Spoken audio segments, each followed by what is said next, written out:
Good morning. We're picking back up in Mark chapter 5. Then they came to the other side of the sea, to the country of the Gadarenes. And when he had come out of the boat, immediately there met him out of the tombs a man with an unclean spirit, who had his dwelling among the tombs, and no one could bind him, not even with chains, because he had often been bound with shackles and chains, and the chains had been pulled apart by him, and the shackles broken in pieces. Neither could anyone tame him. And always night and day he was in the mountains and in the tombs, crying out and cutting himself with stones. When he saw Jesus from afar, he ran and worshipped him. And when he cried out with a loud voice and said, "What have I to do with you, Jesus, Son of the Most High God? I implore you by God that you do not torment me." For he said to him, "Come out of the man, unclean spirit." Then he asked him, "What is your name?" And he answered, saying, "My name is Legion, for we are many."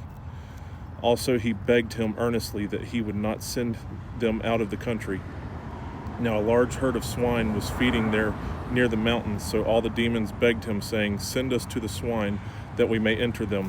And at once Jesus gave them permission, and the unclean spirits went out and entered the swine. There were about 2,000. And the herd ran violently down the steep place into the sea, and drowned in the sea. So those who fed the swine fled, and they told it in the city and in the country, and they went out to see what it was that had happened. Then they came to Jesus and saw the one who had been demon-possessed and had the legion, sitting and clothed in his right mind, and they were afraid. And those who saw it told them how it happened to him who had been demon-possessed, and about the swine. Then they began to plead with him to depart from their region. And when he got into the boat, he who had been demon-possessed begged him that he might be with him. However, Jesus did not permit him, but said to him, "Go home to your friends and tell them what great things the Lord has done for you, and how he has had compassion on you."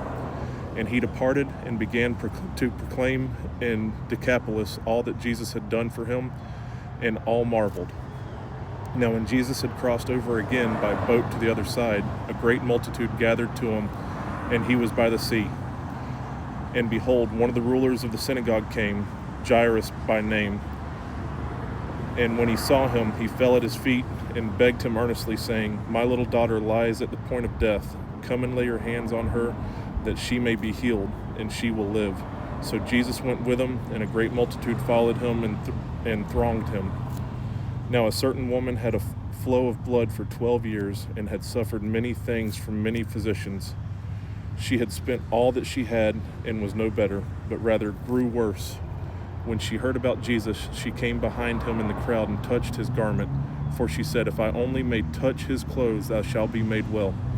Immediately the fountain of her blood was dried up, and she felt in her body that she was healed of the affliction. And Jesus, immediately knowing in himself that power had gone out of him, turned around in the crowd and said, "Who touched my clothes?" But the disciples said to him, "You see the multitude thronging you, and you say, 'Who touched me?'"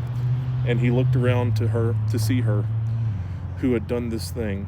But the woman, fearing and trembling, knowing what had happened to her, came and fell down before him, and told him the whole truth. And he said to her, "Daughter, your faith has made you well. Go in peace and be healed of your affliction." While he was still speaking, some came from the ruler of the synagogue's house, who said, "Your daughter is dead. Why trouble the teacher any further?" As soon as Jesus heard the word that was spoken, he said to the ruler of the synagogue, "Do not be afraid, only believe." And he permitted no one to follow him except Peter, James, and John, the brother of James. Then he came to the house of the ruler of the synagogue, and saw a tumult, and those who wept and wailed loudly. When he came in, he said to them, "Why make this commotion and weep? The child is not dead, but sleeping." And they ridiculed him. But when he had put them all outside, he took the father and the mother of the child, and those who were with him, and entered where the child was lying. Then he took the child by the hand and said to her, "Talitha cumi," which is translated, "Little girl, I say to you, arise." Immediately the girl arose and walked, for she was 12 years of age, and they were overcome with great amazement. But he commanded them strictly that no one should know it, and said that something should be given her to eat. All right, guys, thank y'all for sticking with me. Love y'all. God bless. Have a great day.